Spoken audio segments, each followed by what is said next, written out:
Welcome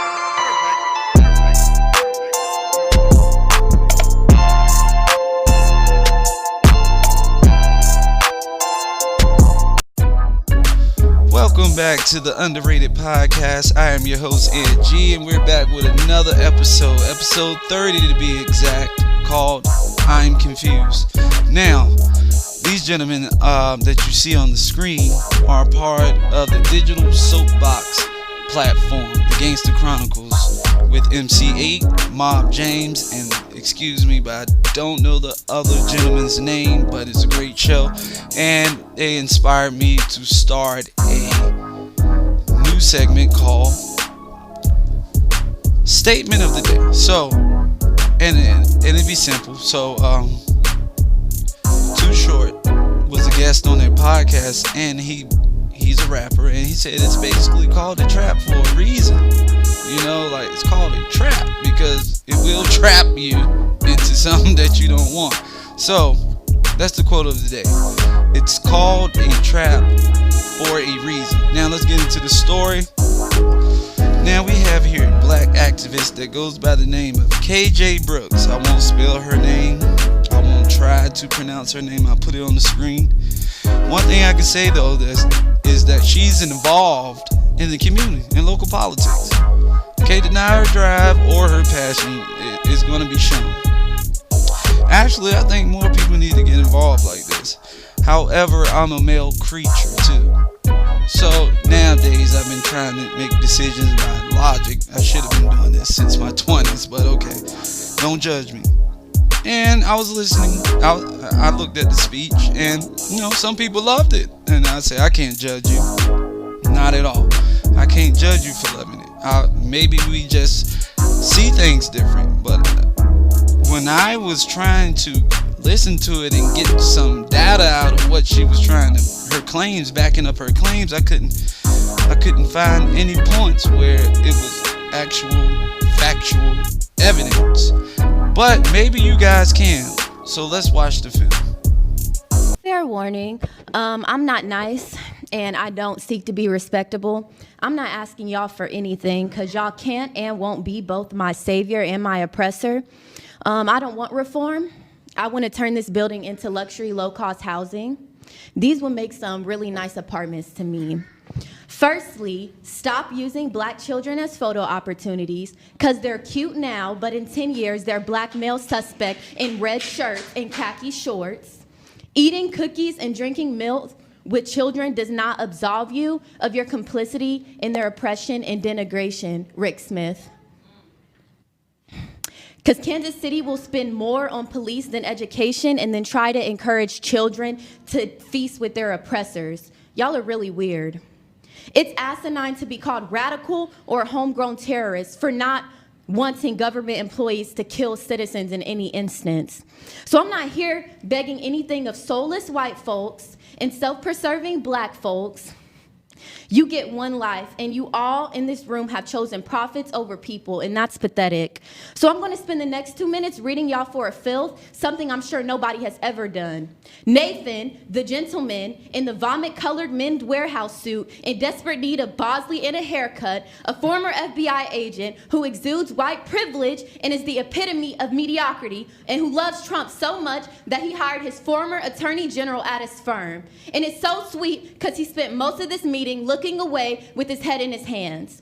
Or Pastor Mark of Victorious Life Church on 34th and Paseo, where the mission is to provide a place and opportunity to worship Jesus Christ and preach a message of hope and faith through God's holy word in the building. Meanwhile, he's subjecting black people to terrorism and un-Christ-like behavior at the hands of KCPD outside the building.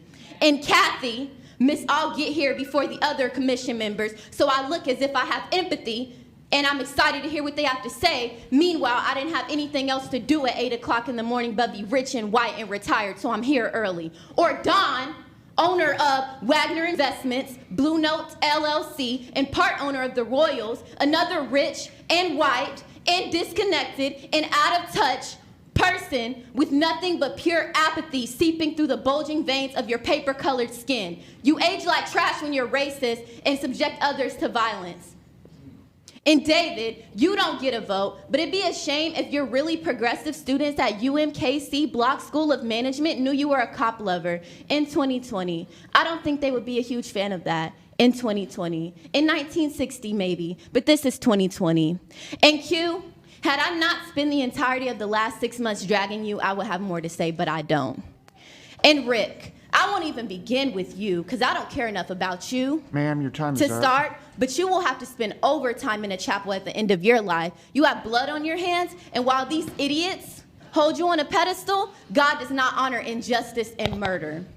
Anyways, I'll leave you soulless, profit-driven, avaricious, greedy, God-forsaken humans, including anyone who works in this building, with one Bible verse from the Bible, detailing the life of Jesus Christ, who was another unarmed black man murdered by authorities in the book you hellbound people claim to love so much. What does it profit a man to gain the whole world and forfeit his soul? You're really funny. Kiki.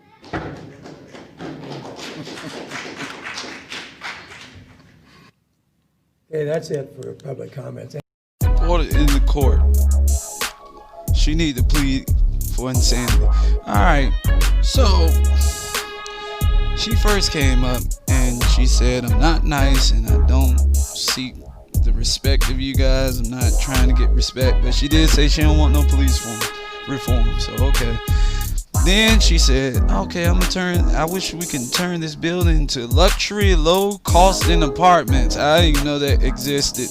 What is that? Okay. Now she said that people on the board wants to be her savior and oppressor. I doubt it. So no one on the boards wants to do that, and you don't have no proof of it. Okay. Then you said it was strange for the police to like interact with black kids, like take pictures with them. Like it was wrong for black kids to be around cops at all. And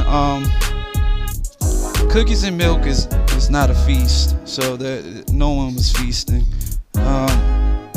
Then you began to talk about the board's attire.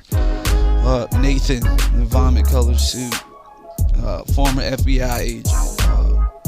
He liked Trump, so automatically white privilege. Okay.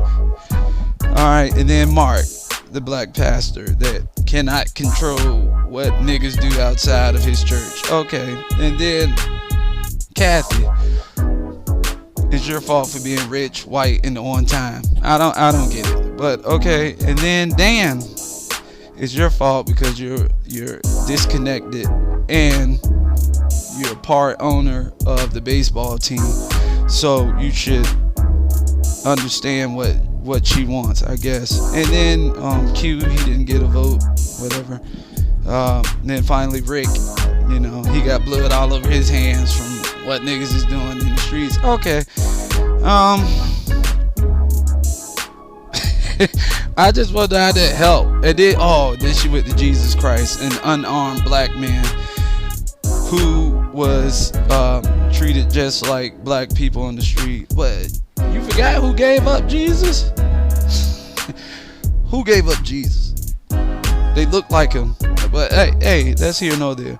But overall, I feel that speech was emotionally driven. I mean, if you want to spark up a flame, yeah, that's the speech you go for. But if you're trying to, let's say, get some things done in a community, as far as government goes, you need some factual data. You can't come up there with insults. That's not going to work. What happened? They laughed you off, and then they closed the whole meeting for any more public comments. So how did you help Kansas City? I don't know. Maybe you did. Maybe they changing something now. I'm just saying, I wouldn't even consider what you were saying. Now, a couple of days ago, a man named Walter Wallace Jr. was shot by police officers while they were responding to a call from his residence. Now, I feel bad when any life is taken. And the reports from several media outlets and court documents echo that Mr. Wallace was mentally ill.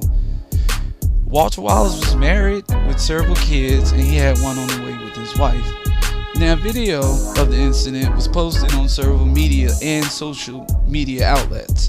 Mr. Wallace was seen with a knife as he approached the officers, and they fired several shots. Unfortunately, Mr. Wallace was killed in the process. Now, the police was called to this residence over a dozen times in a 2 weeks time frame, and twice on that very day. Now, since May 2020, they were called to that residence 31 times, and the reports included individuals with weapons and assaults. Now, Mr. Wallace's mother had a protective order against him in 2013 for punching her in the face. Also, prior convictions of resisting an arrest, robbery, and let's not act like Philly's not violent. You at 408 for the year. You right behind Chicago, literally. So I'm trying to figure out, like, why is it so devastating when that happens, right? I'm not saying the life of anyone being taken is not. Why is that devastating? But Zamar Jones, age 7, that's not devastating. Like, that doesn't make you get up and go crazy in the streets. He died just sitting on his porch. I wouldn't even known if I wouldn't have went on the gun memorial. That's crazy. But you're telling me you're this broke down and this mentally and physically distraught, while this child right here died and he has nothing to do with anything that happened. Like, he literally didn't have anything to do with it. Like, he was sitting on his porch and people are shooting across him and he dies. You got this type of energy for this person, but not Zamar, that has so much potential and so much life. But you can do this for Walter Wallace. Okay, I get it. It's people all over the country trying to receive justice for their kids, but you tear up Philadelphia for him. Now, I understand people can change. I get that. But at the same time, what about our youth? Like, they're not even getting the chance to grow. Alright, I'm confused, but it's okay. It's the Underrated Podcast. I'm your host, Andrew.